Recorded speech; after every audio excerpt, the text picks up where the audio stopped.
antes. Esta es la reunión mensual del capítulo de trastornos del ánimo, que siempre la hacemos para este jueves del mes, que es el segundo. El tercer jueves del mes, eso mismo. El tercer jueves del mes siempre tenemos una reunión abierta del capítulo de trastornos del ánimo. Y esta vez nuestro disertante es Ángel del Guercio, que supongo que todos lo conocen bien. Ángel es el presidente del capítulo de Interfase Neurociencias y Psicoterapia, y además es miembro fundador de este capítulo. Es médico psiquiatra del Servicio de Psiquiatría del Hospital Alemán y es magíster en neuropsicofarmacología de la Universidad de Favaloro. Y Ángel hoy nos va a dar una charla sobre geriatría y trastorno bipolar. ¿Sí? No sé si querés agregar algo más, si querés decir algo, Ángel. No, agradecer la invitación y hola a todos. Me gusta verlos. Y vamos, podemos empezar cuando quieran. Dale, adelante. Ya sos co-host, así que simplemente... Ya que voy a buscar...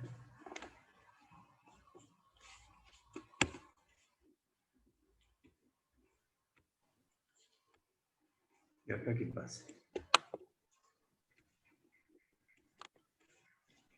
Aguárdame un instante. Dale, dale. Yo sigo saludando a un montón de gente que veo, Vivi.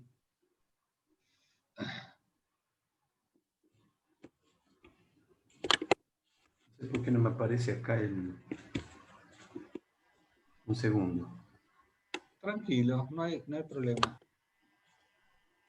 Sigo insistiendo que los terceros jueves de cada mes el capítulo de trastornos del ánimo da una charla abierta, aunque además tenemos otras reuniones, pero esas otras reuniones por ahora son cerradas, no invitamos a nadie. Mariana Sarlenga, ¿cómo estás? Carlos, te hago una pregunta. No sé si la reunión de supervisión es abierta o no. No sé si ya quedó bien organizada la reunión de supervisión, Vicky. ¿Sí? ¿Aparece? Carlos, ¿aparece ahí el...? Noche, no aparece nada. Tenés que ir a Share Screen.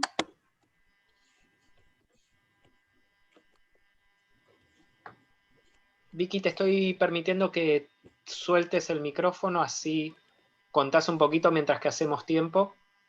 Si querés comentar de la reunión de supervisión, así le hacemos un poquito de propaganda a eso también y podemos hablar de otras actividades que también tiene el capítulo de trastornos de estado del ánimo. Dale. Bueno, la semana que viene voy a supervisar a una paciente que estoy viendo hace casi 11 años y es un trastorno bipolar. Bueno, no les voy a contar todo porque si no les cuento el final de la película. Horario, y después nosotros vamos a mandar la invitación, pero para que digas cómo es la modalidad. ¿El jueves que viene a las 8? Sí, y lo que hice, voy a hacerle una presentación en PowerPoint de todo con una línea cronológica y voy a ir contándole a medida que lo que fui eligiendo y la base donde me paré desde el 2009 que la atiendo y cuáles fueron los movimientos que fui haciendo farmacológicos que dieron lugar a que hoy la tengan que supervisar o que la quiera compartir con ustedes. Bueno, entonces yo decía que teníamos algunas reuniones que eran cerradas, pero me parece que esta la abrimos. No, me voy a poner colorada. Sí. Para Valentina, que está preguntando cómo se puede acceder, y para cualquier otra persona, pueden mandar un mail a capítulo APSA Trastornos del Ánimo. Ahora lo pongo en el chat, pero capítulo APSA Trastornos del Ánimo @gmail.com y solicitando que los agreguen a la lista de difusión, y en cada vez que tengamos una actividad que sea abierta a todos, nosotros estamos tratando de mandar un mail unos 15 días antes y un mail una semana antes. El de la supervisión se va a mandar recién mañana, si no se iba a confundir con el de hoy. Estamos haciendo todo el tiempo que podamos. Ángel, ayúdanos. Ahí está. Ahí está, ahí Ángel, apareció. grande. Ahí está. Bueno, Ángel. Espera un segundito más.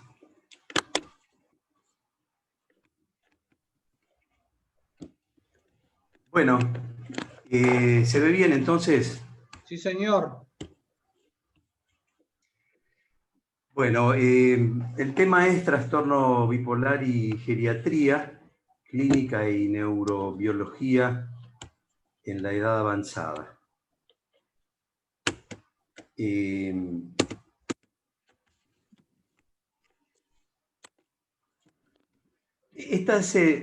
Quería compartir antes que nada las fuentes desde las que resumí varias cosas que voy a comentarles ahora. Una, por supuesto, es el reporte de la Sociedad Internacional para el Trastorno Bipolar, que ya había hecho un primer reporte en 2015, hizo otro nuevo en el 2017, y que tiene un grupo de trabajo específicamente referido a la edad older age, la edad avanzada para el trastorno bipolar.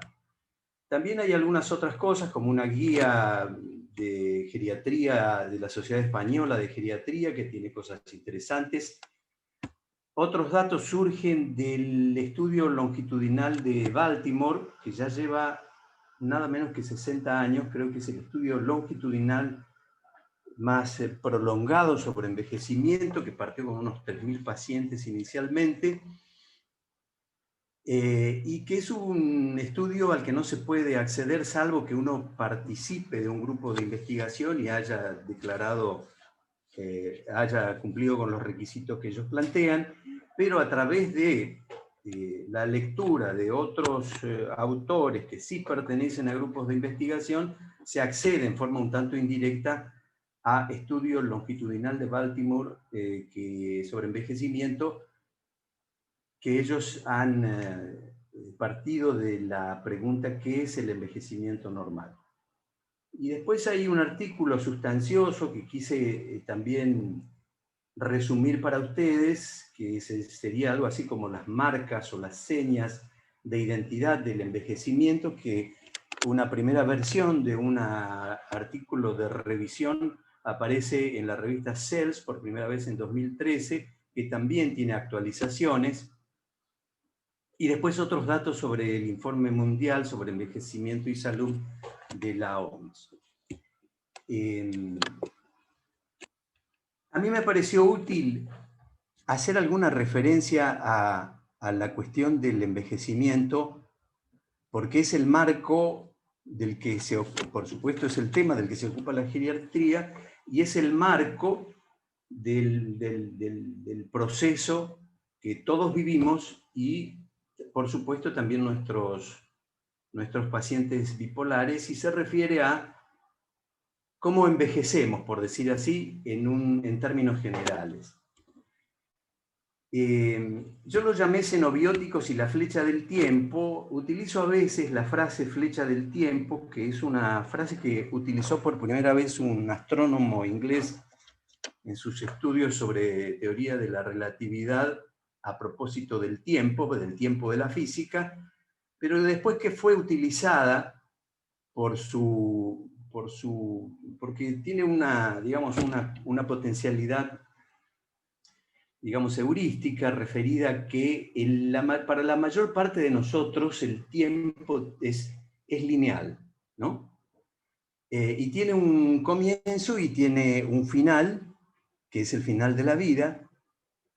La idea del tiempo no es el mismo para la física, no es el mismo para las personas que tienen creencias religiosas como la reencarnación o el eterno retorno, en fin. Pero en general para nosotros la flecha del tiempo es una expresión útil que después se utilizó en filosofía, hasta en literatura, para referirse al paso del tiempo a nivel, digamos, para la intuición humana. Y la cuestión es que quería transmitirles como parte de idea de lo que es el proceso de envejecimiento, que por supuesto los médicos tenemos, digamos, un cierto conocimiento sobre los aspectos biológicos, pero que como este auditorio se ha ampliado, a mí me pareció importante tener en cuenta este marco de esta batalla diaria del organismo que libramos a capa y espada. En el mejor de casos lo empatamos, nunca ganamos, y esto tiene la dirección de la flecha del tiempo, es decir, que va camino de, digamos, el daño biológico gradual al organismo, se trate de quien se trate.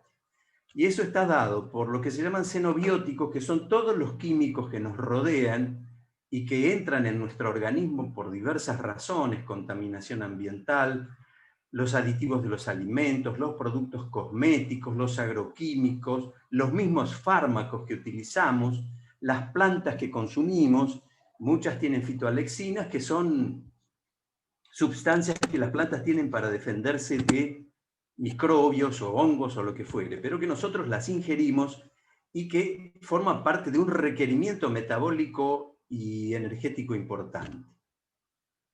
El otro tema es que en relación con la metabolización de estos químicos que entran a nuestro organismo de diversa manera, de diversos modos, tenemos el problema de que en algunos casos, como forma de metabolismo intermedio, generamos algunas sustancias que pueden ser carcinogénicas, es decir, producir cáncer. Después tenemos otro factor problemático que son los radicales libres, que también son producto del metabolismo energético, el óxido nítrico, el anión superóxido, que los produce normalmente el organismo y que son sustancias altamente inestables y que están buscando todo el tiempo a qué adherirse, a qué estructura intracelular adherirse para completar su configuración de electrones de última capa, y eso tiende a dañar las estructuras. Por eso la célula tiene elementos para neutralizarlo, pero es un equilibrio inestable que cuando algo, digamos, no está bien, adquirir distinto tipo de problemas en la salud, los radicales libres empiezan a tener una función deteriorante mayor de la que tienen. En términos normales se considera que los radicales libres pueden producir, por ejemplo, al ADN del núcleo, podría ser también al ADN mitocondrial, cerca de 10.000 ataques al ADN nuclear, diarios, y por célula. Esto quiere decir que estas sustancias se unen y pueden, y lo hacen de hecho, dañar el ADN. Lo pueden cortar, le pueden producir, favorecer mutaciones, micromutaciones. Hay todo un sistema de neutralización de esto que son las llamadas sirtuinas, un tipo de proteínas para reparar esto, pero estamos de nuevo en el mismo tema que con los químicos ambientales. Es una lucha que el organismo la corre un poco de atrás, por decir así. Y para colmo tenemos el tema de los patógenos. Todos estos son luchas diarias de nuestro organismo con bacterias, con parásitos y en este caso, como estamos viviendo en la pandemia, con patógenos. Todo esto produce un nivel de exigencia metabólica diaria que tiene que ver con el desgaste en el tiempo de nuestro organismo. Hay variaciones interindividuales en la capacidad para metabolizar estas drogas, las drogas de los xenobióticos. Hay un problema con las interacciones medicamentosas que implican, porque estas enzimas metabolizadoras de estos químicos ambientales son las mismas que metabolizan los medicamentos, o sea que en muchos casos estamos en colisión. Casi todas las interacciones medicamentosas, producto de interacción entre medicamentos o producto de interacción medicamentos xenobióticos, son las principales causas de los efectos adversos de los medicamentos. Un ejemplo que muchas veces se usa en farmacología es el del jugo de pomelo, que bloquea un citocromo, el citocromo 3A4, que altera la biodisponibilidad oral de muchos medicamentos, por ejemplo.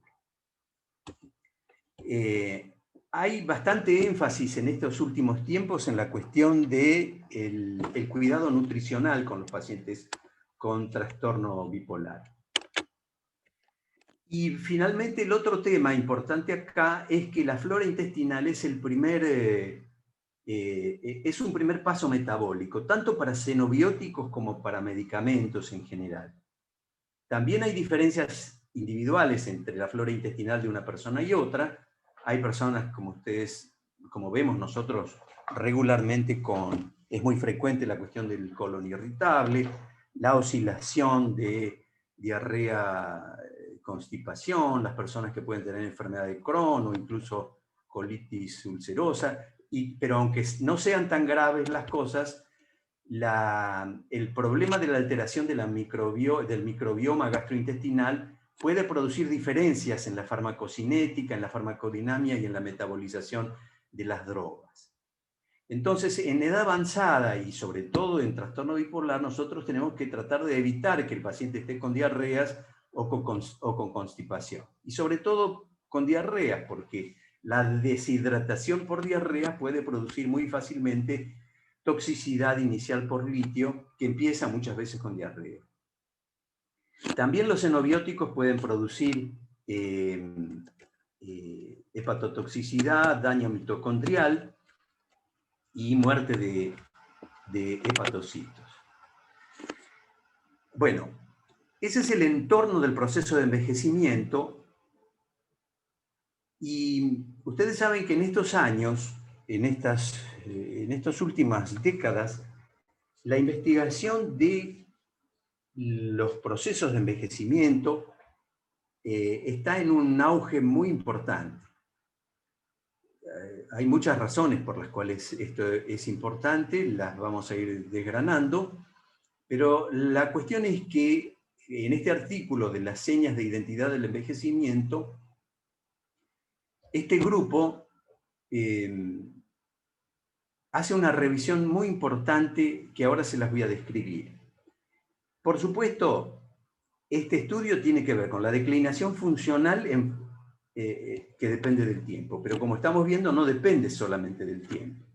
Pero la cuestión es que lo que se estudia es el porqué de la pérdida progresiva de la integridad fisiológica, de la cuestión de la función deteriorada del organismo a edad avanzada y la mayor vulnerabilidad, y una cosa que a nosotros nos puede parecer obvia, pero que no lo era hasta hace poco, porque muchas de estas cosas no estaban siendo investigadas adecuadamente, es verificar que la tasa de envejecimiento está controlada por vías genéticas y por procesos bioquímicos que están conservados en la evolución, al menos de los mamíferos. Ellos en este estudio identifican, en este estudio, digamos, en el trabajo que hacen de revisión, cosa que en esta época se estila, sobre todo en los trabajos de revisión, recopilar una cantidad de, hacer una especie de ranking de qué cosas se están investigando en determinada área, y ellos han identificado a través de la cantidad de artículos publicados en relación a envejecimiento, 9 ítems que son los que más relevancia tienen según esta revisión. Y este grupo, digamos, no este grupo revisa a los grupos que desarrollan investigación en, por ejemplo, inestabilidad del genoma, el desgaste de los telómeros, que ustedes saben que es la porción final de los cromosomas, que si se deshilacha es todo un lío, las alteraciones epigenéticas, la pérdida de lo que llaman proteostasis, que se refiere a la homeostasis de las proteínas. Todas nuestras proteínas tienen una configuración espacial que es lo que le da la especificidad, ya sea una proteína que forma parte del citoesqueleto como una enzima. Cuando la proteína pierde la configuración cuaternaria, que es la espacialidad, pierde la especificidad, y eso es lo que ellos llaman pérdida de la proteostasis, que es lo mismo que decir homeostasis proteica. Por supuesto que el organismo tiene, cuando se empiezan a deshilachar y a aplicar y, digamos, a acumular proteínas en el citoplasma o fuera de él, todo un sistema vinculado con los lisosomas y con los fagosomas para neutralizar esos polipéptidos y volver a devolverle al sistema, digamos, aminoácidos. Pero ustedes saben que esto no siempre está en su mejor versión, depende del organismo, y hay ejemplos de depósitos muy conocidos, como por ejemplo en el Alzheimer, los depósitos neurofibrilares o los ovillos neurofibrilares de la proteína tau dentro del citosol y la acumulación de otro tipo de proteína beta-amiloide por fuera. Y eso está relacionado hoy con imágenes características de problemas en la enfermedad de la demencia de Alzheimer. Otra cosa que también se estudia en la cuestión del envejecimiento son la cuestión de la desregulación de nutrientes, que no se refiere a las cosas alimentarias, sino simplemente se refiere a que el organismo, digamos, humano, tiene una cierta producción de hormona de crecimiento normal, que induce la acción de digamos, compuestos, que son compuestos neurotróficos, se llaman similares a la insulina, que son factores de crecimiento, que la desregulación de eso produce una serie de problemas metabólicos, entre otros la resistencia a la insulina y la diabetes. Otra cosa que han estudiado es la disfunción mitocondrial, el envejecimiento celular en su conjunto, el agotamiento de células madres para los tejidos que la tienen. No todos los tejidos tienen y mantienen células madres. Y cuando las células madres se agotan en ciertos tejidos, es el fin de la capacidad biológica de esa función. Por ejemplo, si es tejido conectivo, empiezan a aparecer todas las consecuencias vinculadas con este problema. Y la otra cosa que ellos dicen, no, esta no es un problema puramente celular, porque también la comunicación intercelular está alterada. Ellos muestran este gráfico donde aparece la flecha del tiempo acá con los iconos característicos del paso del tiempo entre el embrión, el niño y finalmente el icono del estereotipo del viejito con bastón, y muestran acá las distintas cosas que les acabo de mencionar: la inestabilidad genómica, el acortamiento de los telómeros, los cambios epigenéticos, los problemas en la proteostasis, la desregulación de nutrientes, los problemas mitocondriales, la extinción de las células madres. Bueno, este es básicamente un resumen rapidísimo de cómo se está estudiando en el sentido de biología celular los procesos de envejecimiento. Hay que tomar en cuenta que cuando nosotros hablamos de trastorno bipolar, estamos hablando de personas que tienen un tipo de trastorno del ánimo que justamente pone en peligro muchas de las funciones que estamos describiendo, por diversas razones que lo vamos a mencionar. La cuestión es que el tema del grupo de trabajo de la Sociedad Internacional de Trastorno Bipolar, que es el otro resumen que quería compartir con ustedes, menciona varias cosas. Una es que el trastorno bipolar en edad avanzada tiene una prevalencia aumentada. Desarrolla También una revisión de estudios sobre epidemiología, sobre clínica, sobre neuropatología, sobre salud física general, sobre cognición también. Y dice en varios pasajes que la investigación, se necesita más investigación en este rango de edad, que hay escasez de artículos publicados y que en general hasta ahora el tema del trastorno bipolar en edad avanzada aparece algo así como un problema marginal, como si los que tienen trastorno bipolar fueran solamente, digamos, un rango de edad joven.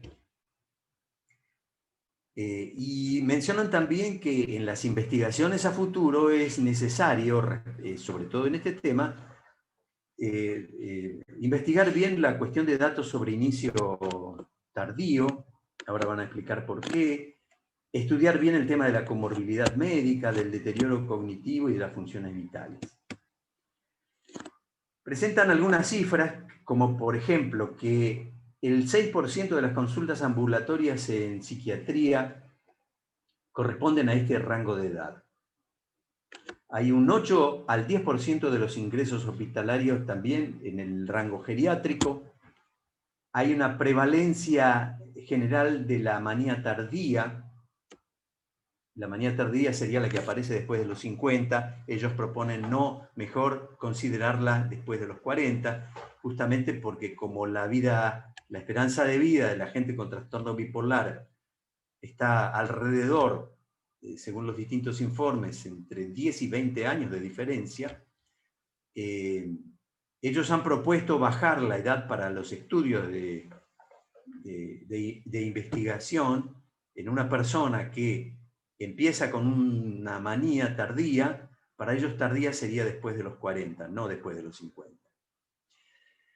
El 3% de los residentes en hogares de ancianos en los Estados Unidos corresponde también a problemas en este rango de edad. El 17% de los ancianos en salas de emergencia psiquiátrica. Este es un dato sorprendente, que el 70% de las mujeres con trastorno bipolar dentro de este rango de edad tienen esa frecuencia, digamos, epidemiológica.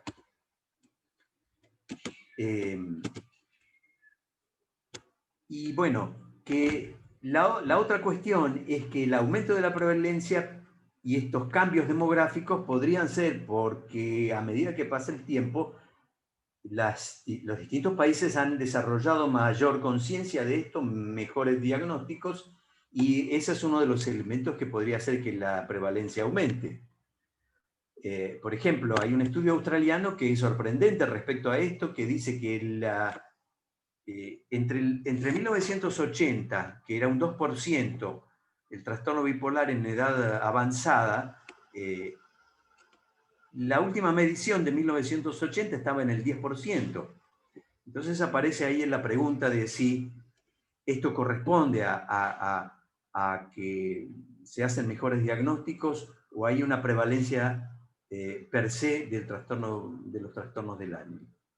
Probablemente sea una composición de las dos cosas. Ahora, nosotros tenemos que tener en cuenta que el hombre nunca llegó en toda su historia a tener esta esperanza de vida. La esperanza de vida ha aumentado en todo el mundo. Por ejemplo, en la Argentina, en la década del 60, la esperanza de vida era de 60 o 62 años. Y la última medición dice que la esperanza de vida en la Argentina está cerca de los 78 años. Es el 83, por ejemplo, para un país como España, que partió en la década del 60 de una cifra muy similar a la nuestra. Y yo busqué simplemente para comparar un país como Afganistán, y en la actualidad tiene una esperanza de vida de la que nosotros teníamos en la década del 60. Pero también es un crecimiento impresionante incluso para el propio Afganistán. Bueno, la cuestión es que varias proyecciones dicen, entre el 2025 y el 2030, la población mayor de 65 años va a crecer 3.5 veces más rápido que el resto de la población. Las poblaciones envejecen por varias razones, no solamente porque aumente la esperanza de vida, porque mejoraron los cuidados médicos, porque disminuyó la pobreza en promedio, digamos, sino porque ha disminuido también la mortalidad infantil y también porque ha disminuido la tasa de fecundidad. Las personas tienen muchos menos, en general, hijos en muchas sociedades del mundo que los que tenían hace 60 años. Ahora bien, la otra cosa es que 1 de cada 4 pacientes en tratamiento por trastorno bipolar tiene más de 60 años. Estamos hablando del 25%. Ellos consideran que el estudio del trastorno bipolar en edad avanzada es una oportunidad para investigar la cuestión de los medicamentos a largo plazo, la cuestión de las interacciones farmacológicas a través del tiempo, la cuestión de neuroplasticidad en el largo plazo también, que se pueda avanzar en esta cosa polémica y sí, está en polémica la cuestión de si existe o no la neuroprogresión en el trastorno bipolar, es decir, que hay un daño progresivo en el sistema nervioso que sea intrínseco al trastorno bipolar y no que tenga que ver con el resto de las enfermedades concomitantes o enfermedades asociadas o en la multimorbilidad, como dice la OMS. Pero eso no está claro todavía y es otra cosa que proponen ellos estudiar, también la neuroprotección, la carga alostática, la función cognitiva, esta forma de evolucionar de las comorbilidades, que tiene una forma de evolucionar en el trastorno bipolar, digamos, es como si, y eso lo vemos también no solo en el trastorno bipolar, sino lo vemos en las depresiones en general, porque los trastornos del ánimo, que incluyen trastornos depresivos en las personas mayores, amplifican, complican casi todos los problemas de salud. La otra cosa que ellos proponen también es estudiar la estructura de la personalidad en los trastornos del ánimo, la cuestión de cómo, entre otras cosas, la oscilación del ánimo durante tanto tiempo se ha ido incorporando a la estructura de la personalidad.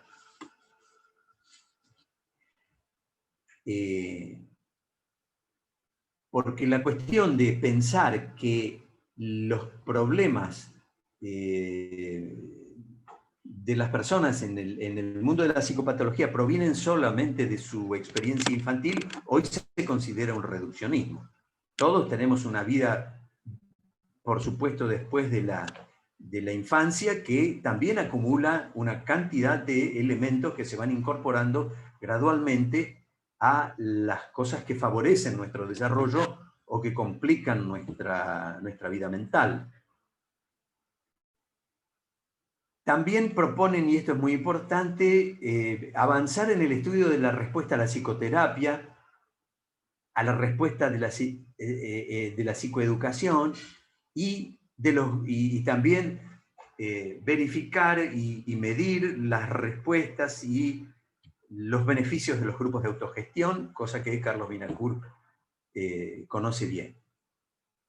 Y el otro ítem que para ellos es muy importante, cuáles son las consecuencias en la vida familiar y en la vida social. Ellos proponen modificar, como les dije hace un momento, la edad de comienzo del trastorno bipolar para considerarlo de edad avanzada. Y en general, hasta hace algún tiempo se hablaba de consensos que hablaban de, vamos a considerar edad avanzada a partir de los 60, por ejemplo, para el trastorno bipolar. El grupo de trabajo recomienda los 50 años como edad umbral para la investigación por aumento del número de comorbilidades y también por este otro factor que es el aumento, la menor esperanza de vida. Y habíamos dicho recién que es más o menos el 25% de todos los trastornos de todas las personas con trastorno bipolar pertenecen a este rango de edad. Y ellos dicen, a partir de esos años, de los 50 para la investigación, o de los 60 como venían siendo ahora, esta población es heterogénea e incluye personas que han tenido inicio temprano,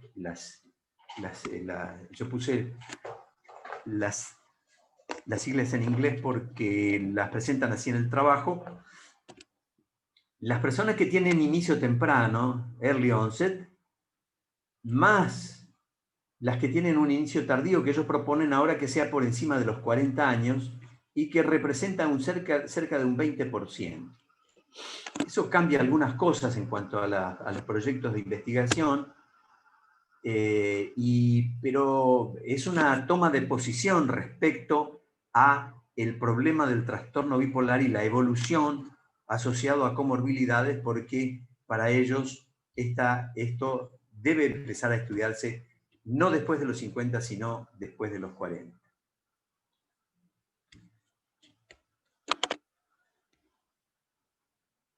Y ellos consideran que el trastorno bipolar de inicio tardío después de los 40 lo consideran como un subtipo. Esto está basado en la revisión de los datos de las distintas publicaciones, con características clínicas. Por ejemplo, el que comienza después de los 40, por ejemplo, que hace una manía después de los 40, había tenido depresiones, pero no había hecho nunca una manifestación clara de trastorno bipolar, tienen, según los estudios, más déficit cognitivos a la larga, coinciden en respecto a las cuestiones etiológicas con menor carga genética, y como dato importante que está señalado en varios lados, una mayor prevalencia de lesiones cerebrovasculares. Y en cuanto a la evolución, este grupo, es decir, el que empezó después de los 40 con una manía que nunca había tenido, aparece en los distintos rankings como con mayor riesgo de desarrollar demencia que las contrapartes de los de inicio temprano. De manera que la cuestión de la flecha del tiempo en el trastorno bipolar, que como ustedes se darán cuenta, estamos hablando de la carga, de la mochila, de la vida sin trastorno bipolar, pero también de la vida con trastorno bipolar, señalan que, y esto es muy importante, que las condiciones orgánicas que se van acumulando, muchas de esas son aleatorias. Incluso las ambientales. Nosotros no tenemos forma de... podemos modificar algunas cosas, por eso las cuestiones vinculadas con el cuidado del planeta son cada vez más importantes, pero no tenemos hasta ahora mucho manejo de los riesgos ambientales y muchas veces tampoco de las condiciones aleatorias en las que se producen los daños orgánicos. Imagínense ustedes que, está bien, los radicales libres pueden aumentar en distintas medidas si la persona está con estrés o con otra enfermedad, digamos, concomitante, pero nunca podremos saber a ciencia cierta cuánto daño le producen a un ADN en particular en un día determinado. Es imposible de saberlo.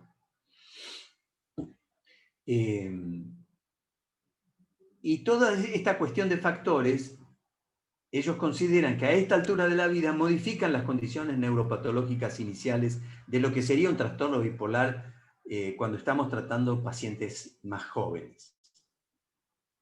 Se han agregado gradualmente obesidad, por desorden alimentario o vinculado con los fármacos.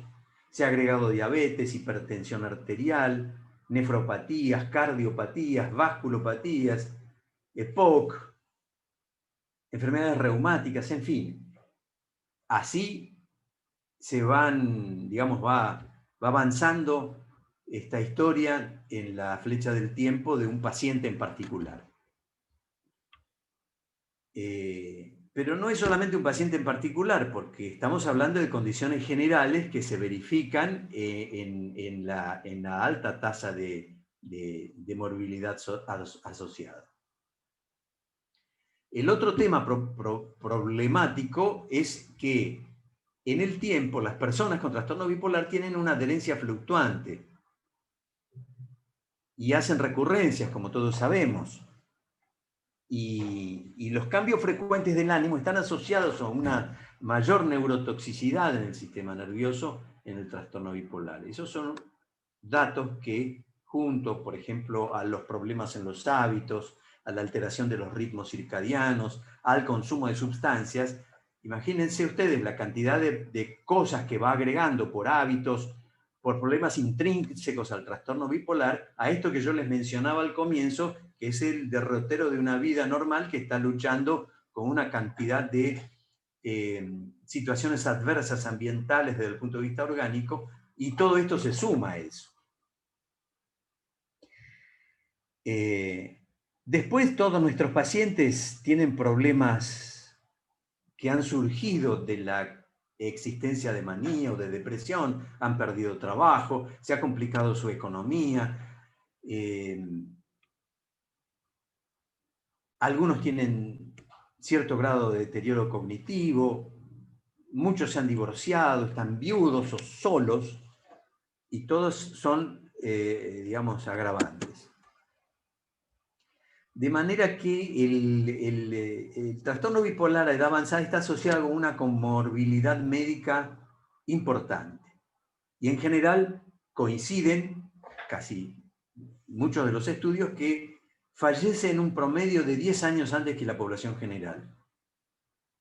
E insisten que la mayoría tiene enfermedad cerebrovascular independiente de la edad de inicio del trastorno bipolar.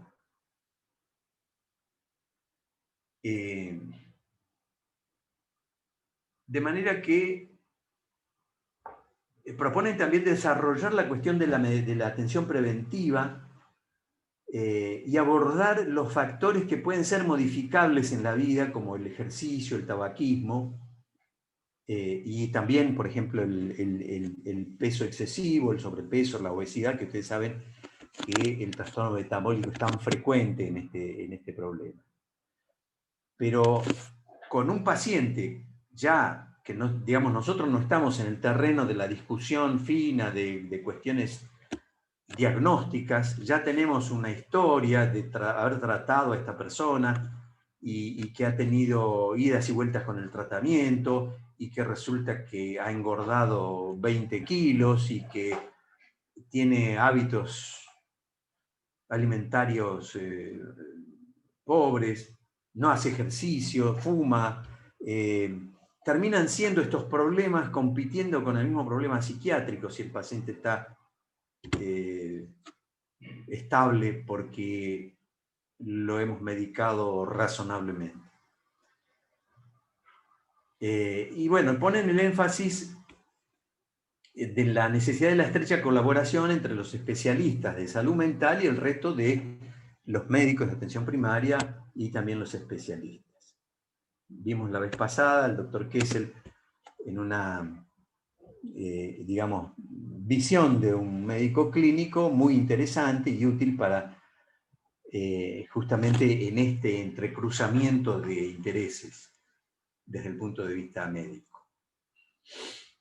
El tema, hacen referencia a la cuestión de la disfunción cognitiva, dicen que es prevalente, es decir, la mayor parte de los pacientes con trastorno bipolar presentan algún grado de disfunción cognitiva.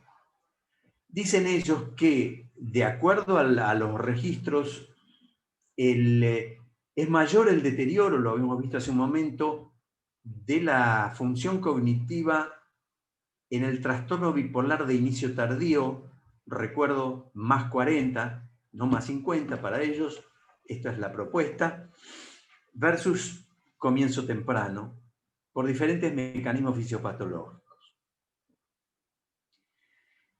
Ahora, aparece acá el problema de los datos respecto a la cuestión de la disfunción cognitiva, a qué corresponde.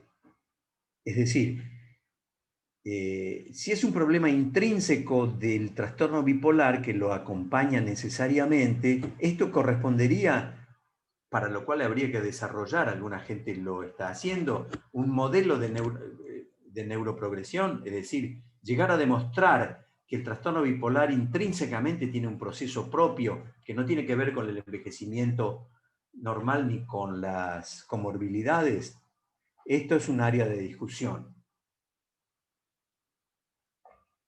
Entonces proponen que los estudios futuros deben controlar, trabajar sobre estos, ver si se puede aclarar estos puntos de confusión, que los periodos de estudios deberían ser más largos y usar controles sanos en los estudios y considerar paralelamente la cuestión de los efectos farmacológicos a largo plazo. Y la otra cosa que dicen que es muy importante considerar la disfunción cognitiva en el tratamiento general, que no basta con que nos ocupemos de estabilizar el ánimo. Que la función cognitiva necesita un abordaje regular, digamos, parecido a estas otras cosas que mencionábamos recién, como los hábitos desadaptativos, el sedentarismo, el tabaquismo, el sobrepeso o la obesidad. Y por supuesto que en relación a la cuestión de la disfunción cognitiva, estar atentos a la posibilidad de que fármacos de acción anticolinérgica que algunos pacientes toman incluso solos, ¿sabe, doctor? Estoy tomando difenidramina, dice, ¿no? O cosas así.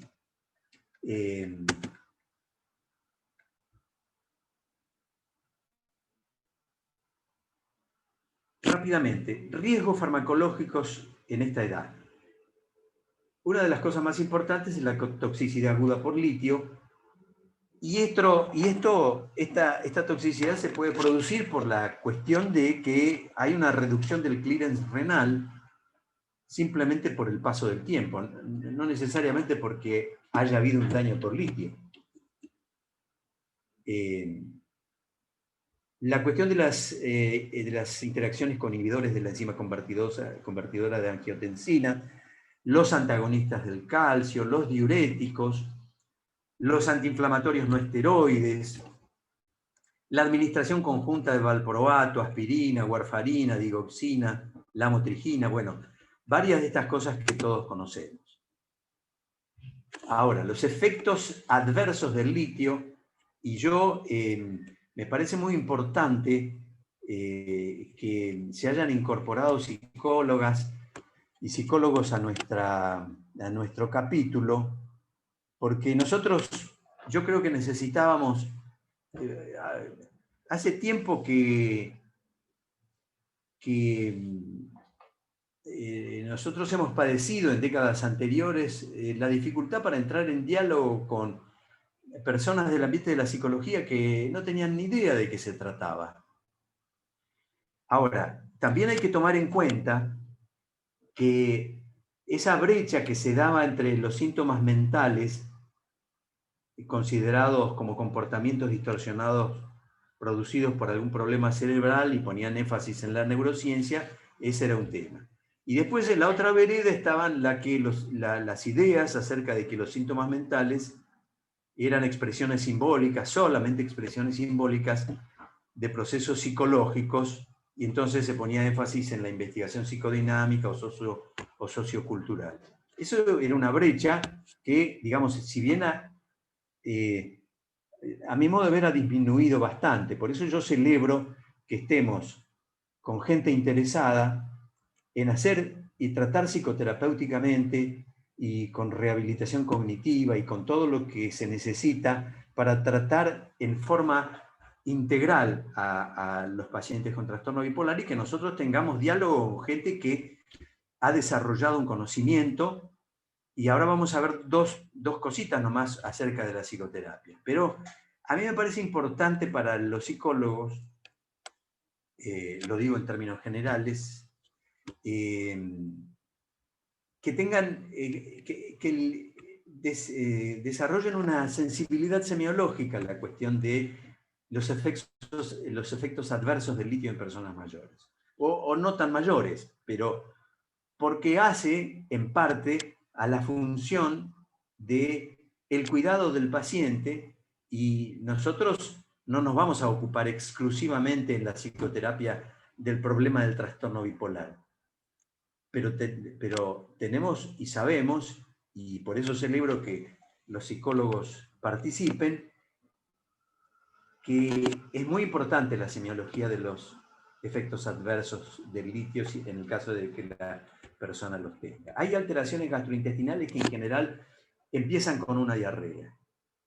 En general todos estos son síntomas de toxicidad, porque tenemos un margen terapéutico estrecho y aún más problemático en las personas mayores, y ahora vamos a ver un par de datos acerca de ello. También el litio puede producir falla endocrina por bloqueo de la secreción de hormona tiroidea. Y entonces los pacientes hacen, como todos sabemos, un tipo de hipotiroidismo de tipo farmacológico y empieza con decaimiento, con más ganas de dormir, con frío, con pérdida de agilidad mental, aumento de peso. Y en muchos casos estados de obnubilación o de pérdida de lucidez o de somnolencia excesiva vinculado con toxicidad por litio.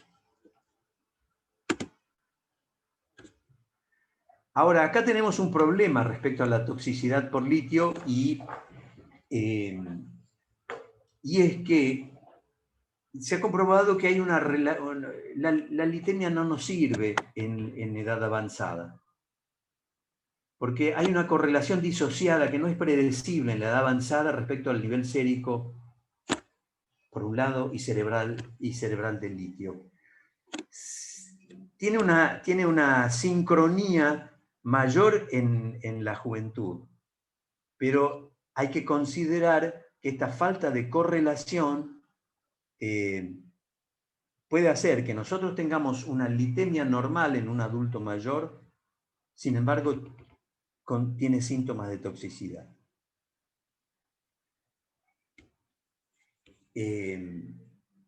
Las cosas que pueden colaborar con esto son, por supuesto, los diuréticos, de los tiacídicos o los diuréticos de asa, las drogas como el enalapril, los fármacos como el diclofenac, la aspirina, que ustedes saben que muchos pacientes, y eso es bueno también que lo sepa un psicólogo, que los pacientes tomando litio no pueden tomar este tipo de analgésicos, porque uno de los problemas que trae es una disminución de la capacidad de filtración renal de litio, que además ya está en cierto modo problematizada simplemente por la edad.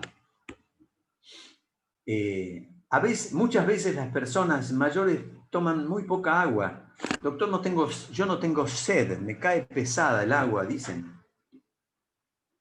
Ese es todo un problema en general para la edad avanzada y en particular para las personas que toman litio, porque tanto por vómitos, por escasa ingesta o por diarreas, todos están a un paso de la deshidratación. Y eso es igual a toxicidad por litio.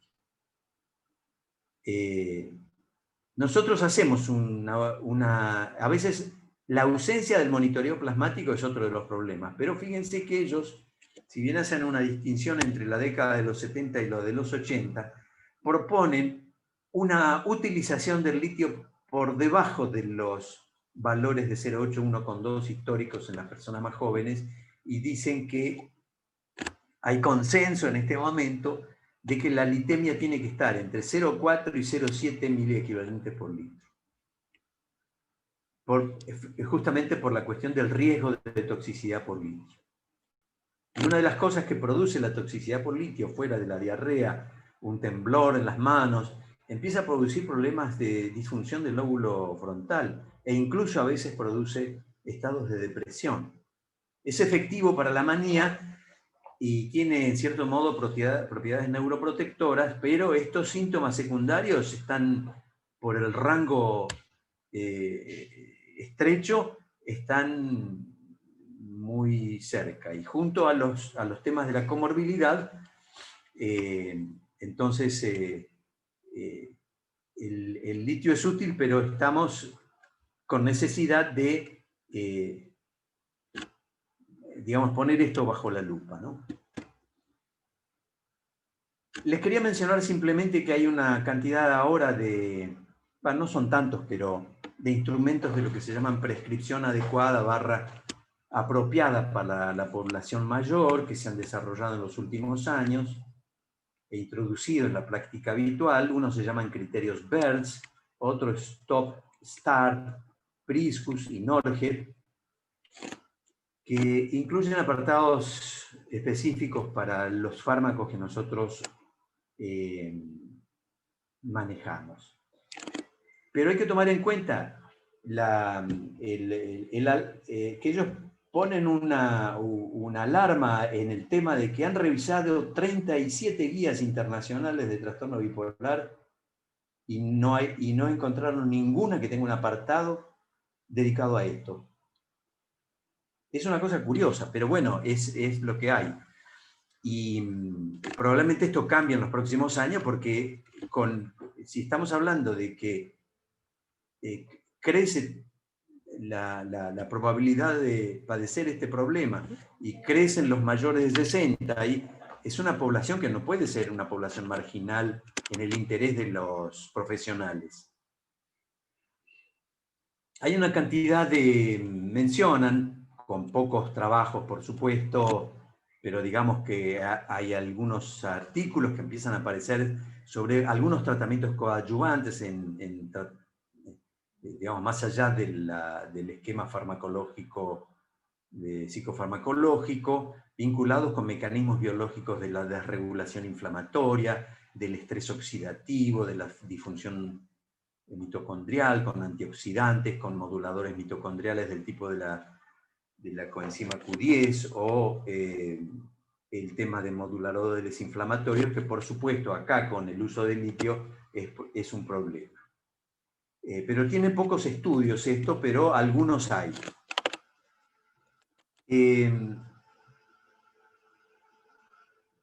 Dos cosas sobre la cuestión de la psicoterapia en edad avanzada en trastornos del ánimo. Hay un prejuicio en lo que incluso participamos los médicos, y es considerar a la edad avanzada como un grupo, por un lado, homogéneo y refractario a la psicoterapia. No hay una vejez típica, no hay un grupo homogéneo que tenga que ver con los que pasaron los 60 años en adelante son todos iguales, ni que sean refractarios a la psicoterapia, al contrario. Porque el beneficio potencial de la psicoterapia no disminuye con la edad, no disminuye por la edad, cosa que ustedes habrán visto muchas veces en la práctica, que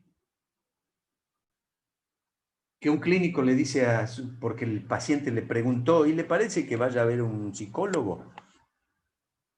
Dice, bueno, pero a tu edad, ¿qué vas a cambiar? La psicoterapia en edad avanzada tiene menos tasa de abandono que en jóvenes. Y hay evidencias de la utilidad de la psicoterapia en trastornos del ánimo. Es decir, la psicoterapia ha sido poco utilizada y poco valorada en este grupo de edad. Y persiste una especie de visión nihilista sobre la eficacia o la aplicabilidad en la depresión o en el trastorno bipolar en general. A veces un problema puede ser la dificultad de los profesionales para la aplicación de técnicas psicoterapéuticas sin adaptarlas al grupo de edad, pero eso no es un problema del rango de edad, es un problema de los profesionales en cuanto a su, digamos, flexibilidad para adaptar la psicoterapia a este rango de edad. Y también esto que mencionamos recién es la falta de conciencia de la eficacia clínica de la psicoterapia, incluso en los profesionales que atienden a población dentro de esta edad. Bueno, es todo lo que tenía para conversar con ustedes.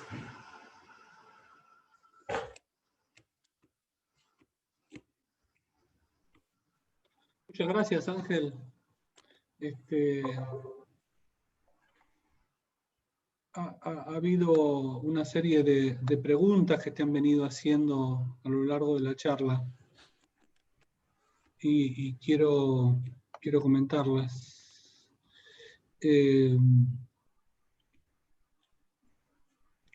Las estoy buscando.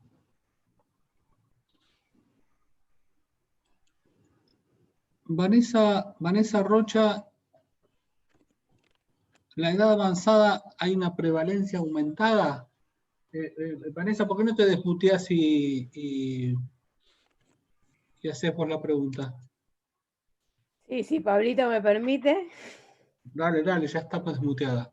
Ok, no, que Ángel, dijiste al comienzo de que había una alta prevalencia en población de adultos mayores con trastorno de trastorno bipolar. Y yo me quedé con esto en la cabeza de que está la pregunta de si el trastorno bipolar mejora o no con la edad. Así como es la misma pregunta que se hace con el trastorno border de la personalidad.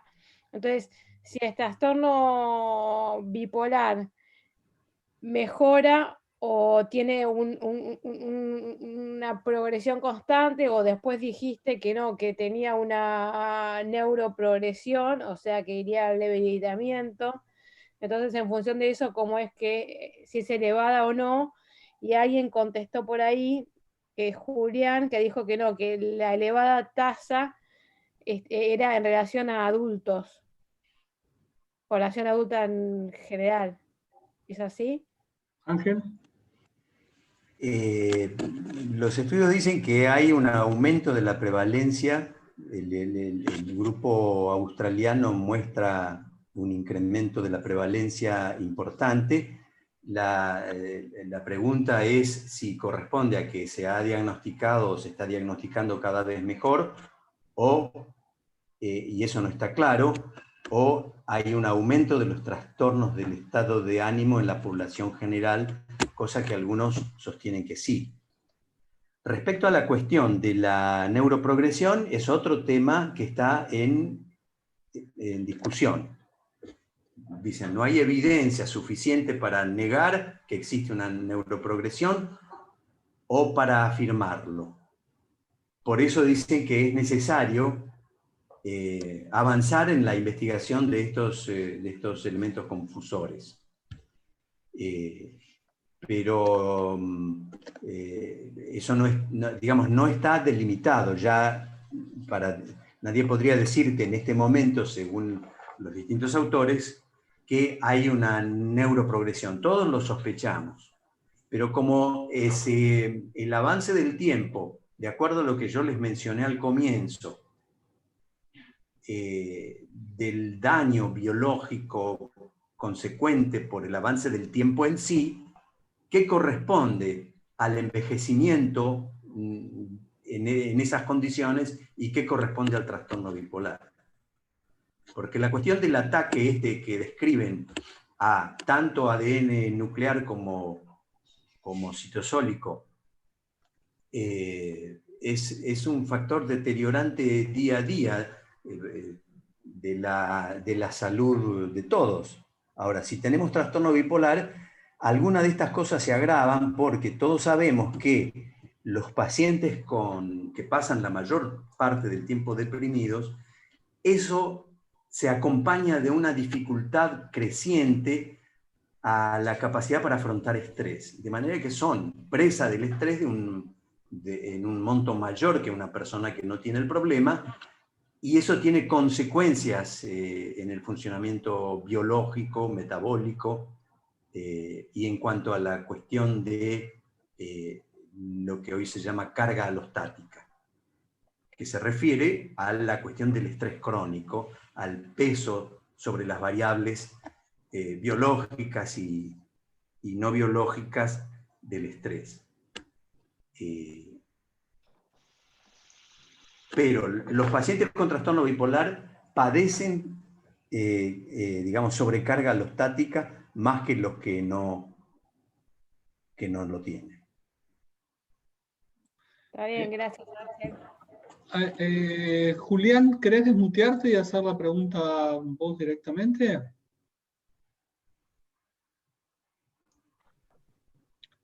Vicky, espera que Julián Bustín está primero. Julián.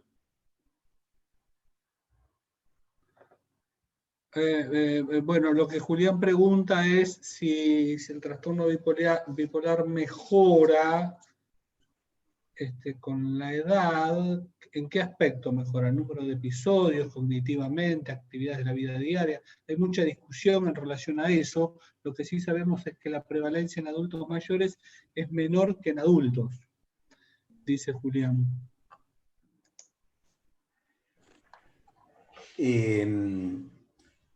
Digamos, en general, ustedes saben, este es un problema crónico que nunca va para mejor. Lo que en ciertas ocasiones se logra es una estabilidad a edad avanzada, que las personas presentan menos episodios maníacos o digamos de manías francas, o que pueden tener depresiones de menor envergadura clínicamente que en edades jóvenes. Pero este es un problema progresivo. Si no quieren hablar de neuroprogresión, hablamos en términos generales de las condiciones de vida de los pacientes que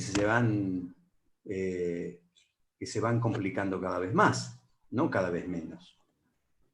Es decir, nosotros tenemos una acción muy importante respecto a la estabilidad a las distintas edades, y la estabilidad a edad avanzada, que es posible. Todos tenemos pacientes que pasan muchos años estables, pero empiezan a aparecer los otros problemas que no son específicamente del ánimo y que empiezan a comprometer al paciente desde el punto de vista de su condición orgánica. Pero el problema psiquiátrico es un problema creciente. Si es por neuroprogresión o por el deterioro de las condiciones de vida que va teniendo por repetir episodios, y porque perdió la mujer, o porque perdió el empleo, o porque se siente solo, o porque no tiene acceso a un tratamiento adecuado. Pero esto se ve incluso con las personas que tienen tratamiento adecuado, que van gradualmente, algunos a un paso más rápido y otros a un paso más lento, a un incremento de la patología como problema. Y aunque no tenga episodios durante años, estos otros problemas que sí tuvieron que ver, la sobrecarga en el peso, el trastorno metabólico, el haber desarrollado diabetes y tiene una enfermedad reumática y todo. Por eso hablamos de que el trastorno bipolar termina entremezclado en forma sistémica con el resto de la patología orgánica, y el psiquiatra se transforma, por la frecuencia que ve el paciente, en, digamos, un médico en muchas circunstancias de atención primaria, en cuanto a cosas elementales de sus hábitos y de su salud. Y está bien que lo sea. Pero, digamos, ninguno de nosotros puede dejar de lado las cuestiones de los hábitos de los pacientes y de las complicaciones orgánicas que va teniendo. Gracias, Ángel. Vicky, querías preguntar algo, ¿no?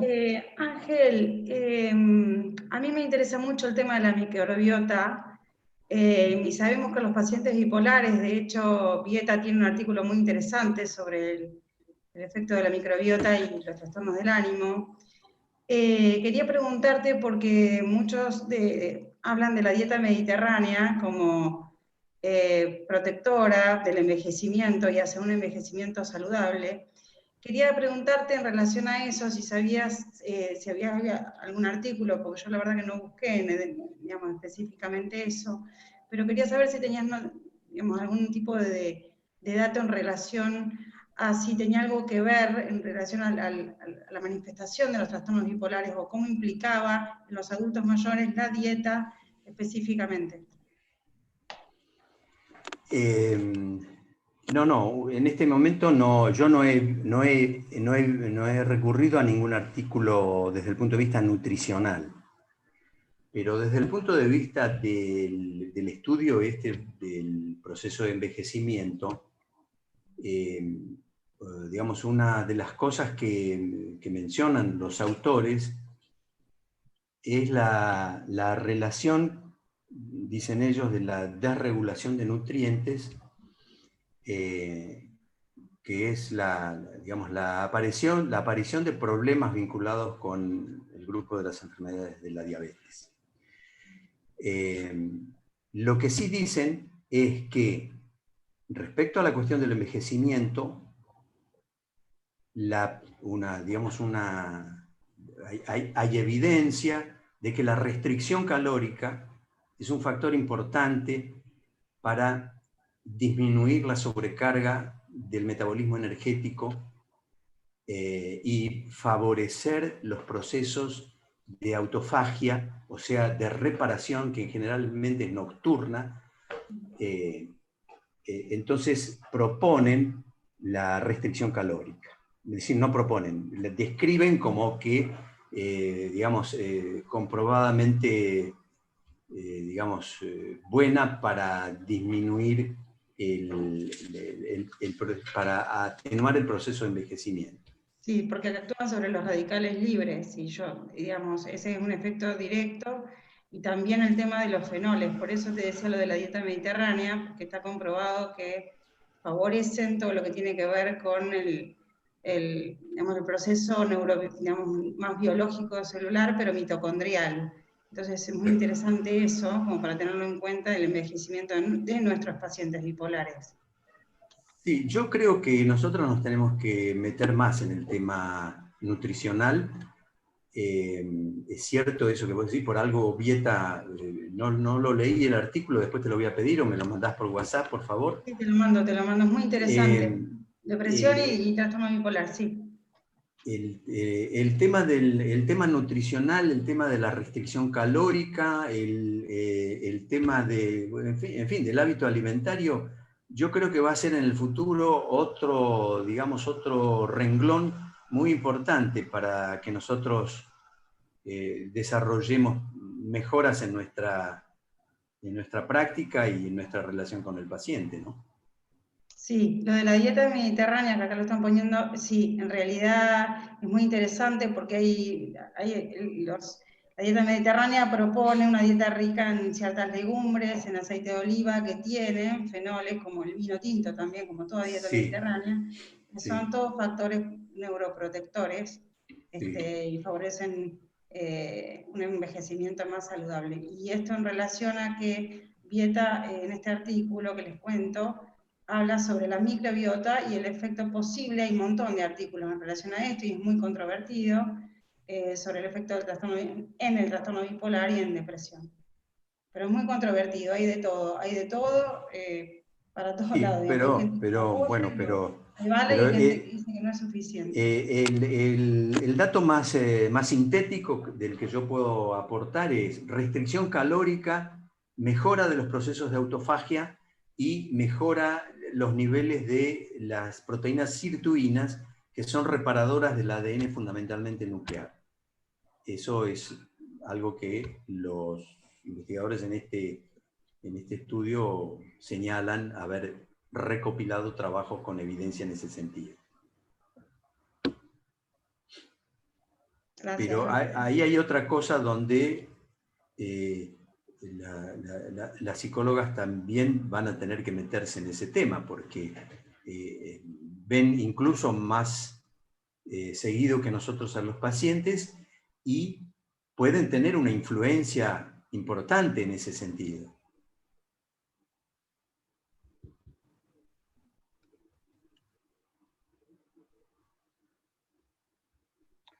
Es un tema muy interesante, por lo controvertido también. Me parece que estaría bueno, Carlos, que en algún momento por ahí hagamos algo respecto de eso. Porque Sí, la microbiota hoy está en todas partes, hay mucho escrito, y hay cosas muy interesantes de esto que hablábamos la otra vez sobre el estado, un estado basal de esta inflamación crónica que en algún momento mencioné, y esto tiene mucho que ver con la microbiota. Entonces, las alteraciones de la microbiota tienen que ver con estos estados basales de inflamación crónica. Ahí Vanessa Rocha bajó un artículo, puso un artículo en el chat, que no tengo claro de qué es, pero están pidiendo ese artículo, Vicky, si podés... ¿Ahora? No, después lo mandás al Lo mando, porque lo tengo que buscar, sí, cómo no.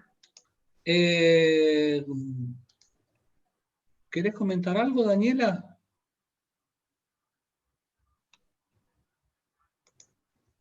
¿Querés desmutearte? Gracias. ¿No? Ok. Me pareció... Bueno, ¿alguna otra pregunta?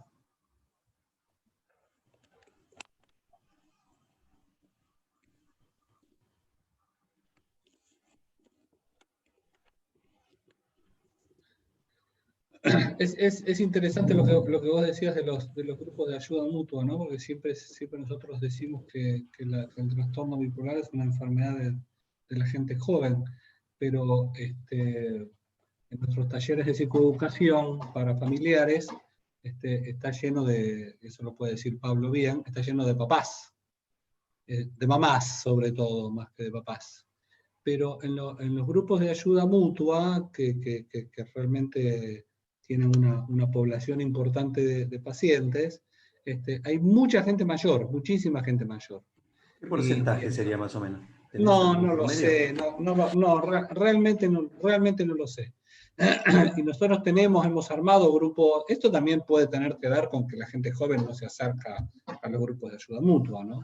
Es decir, hay muchas variables, hay muchos motivos por los cuales uno puede suponer esto. Pero la mayor parte de la gente es gente de más de 50 años.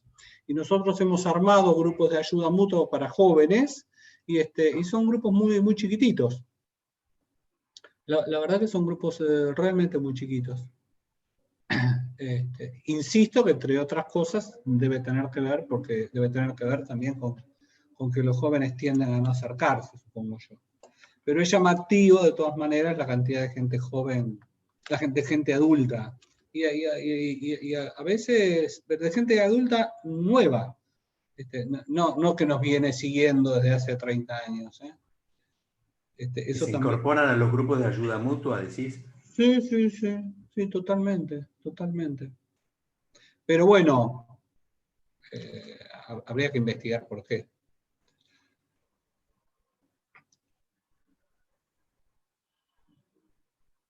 Bueno, ellos proponen que todos esos datos que se puedan recabar,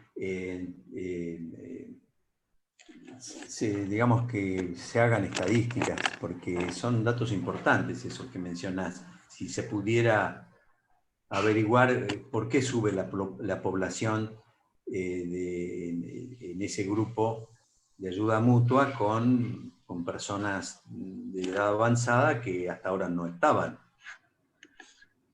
¿Qué los impulsa a eso?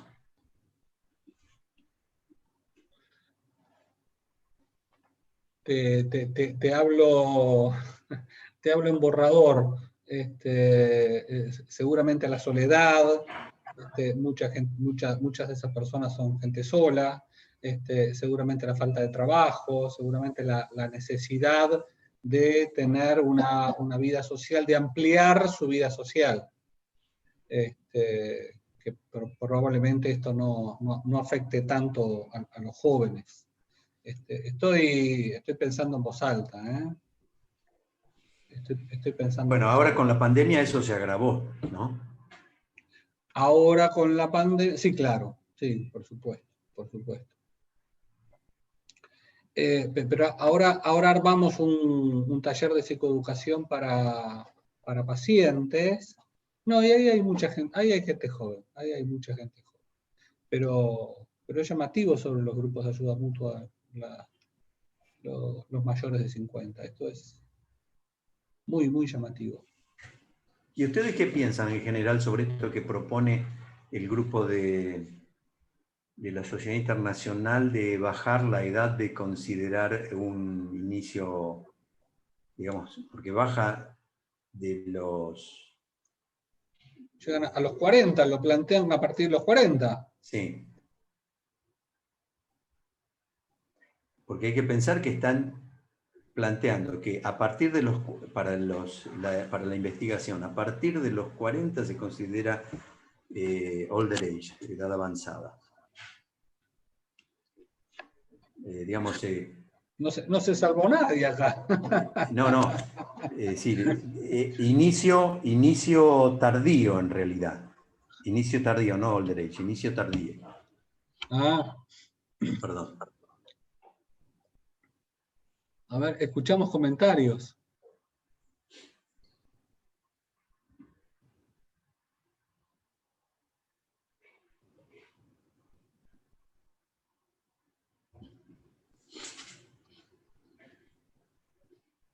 Una cosa que más que quería mencionarles, que la cuestión es que la Organización Mundial de la Salud menciona en estudios sobre personas digamos en edad avanzada respecto a los distintos tipos de envejecimiento, y menciona un estudio inglés sobre envejecer en barrio pobre, barrio rico, hecho en Londres.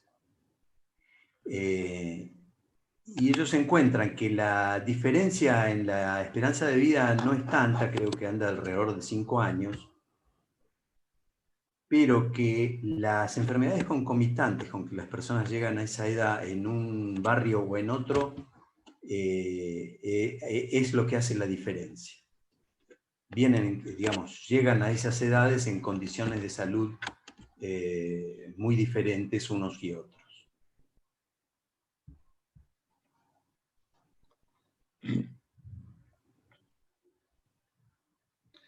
En mi experiencia yo recibo muy pocas personas, lo pienso ahora en voz alta, que tienen un inicio tardío del trastorno bipolar. Pero bueno, esto es solamente mi experiencia. Ellos dan unas... o no han sido diagnosticados antes. Esa es la gran ¿Cómo, Vicky? Claro, ese es el otro tema. Mi pregunta es si son mis diagnosis, o sea, si son no diagnosticados o son de inicio tardío. Para mí eso es como una gran pregunta. Sí, yo pienso lo mismo que Vicky. Si el tema en realidad no es un diagnóstico tardío porque se faltó el diagnóstico, hubo un error en el diagnóstico durante 10 años, por ejemplo. Entonces, ahí cambia totalmente el paradigma. Claro. No, o a veces se han tratado como pacientes depresivos.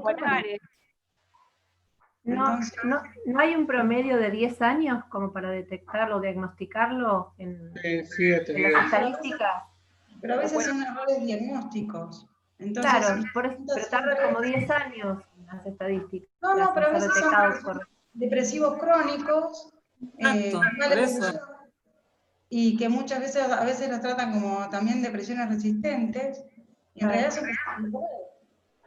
son con Dorotea, Doro, si querés, desmuteate, estamos empezando a implementar el life chart de Leveris y Post, que no es el mood chart. es el life chart, es un life chart retrospectivo. Yo empecé gracias a vos, es genial. Es fantástico, la verdad que es fantástico. Bueno. Y que es hacer un seguimiento hacia atrás de las fluctuaciones anímicas de los pacientes o de la sintomatología del paciente, pero muy detenido. Y la verdad que con lo que uno se encuentra, independientemente de la edad del paciente, han sido sintomáticos prácticamente buena parte de su vida, independientemente de cuándo haya sido hecho el diagnóstico. Es interesante hacer ese seguimiento.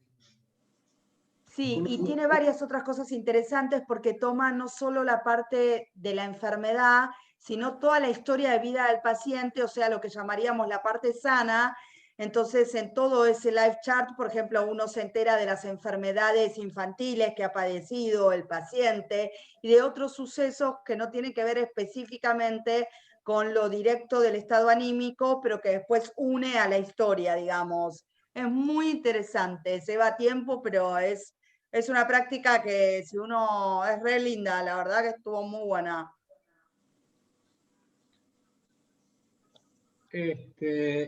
Bueno, pero lo central es que nosotros hacemos un diagnóstico independientemente de la edad que sea, y siguiendo un poquito el planteo de Vicky y de Vanessa, uno termina viendo, si hace una historia de vida, que los pacientes han sido sintomáticos, han sido sintomáticos, con cuadros subsindrómicos, pero han tenido episodios que han pasado desapercibidos, o que les han restado importancia, o que los han considerado como cuestiones vitales. O trastornos de ansiedad que venían repitiéndose con mucha frecuencia. Es muy interesante. Y es cierto, y también las enfermedades no psiquiátricas, las clínicas.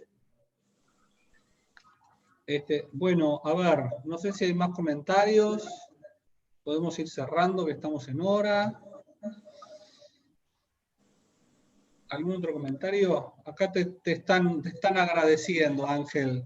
Bueno, muchas gracias por escuchar. Gracias a Ángel, que estuvo buenísimo, y gracias a Vanessa, que me acabo de bajar los 3 papers que mandó mientras que charlábamos. Es súper fácil bajarlos de acá, así que muchas gracias por la info. ¿De acá de dónde decís? Del chat, lo subió al chat. Si vos vas abajo donde dice el signito de chat y recorres el chat, Vanessa nos mandó 3 papers. Creo que uno de esos es el que mencionaba Vicky. Yo subí algo y algo lo subió Vicky. Vicky mandó el que dijo. Perdón, Vicky. No subí todos. Pensé que hablaba Vicky y Vicky subió. Más de 3 artículos, Dorotea. Dorotea, ahí dice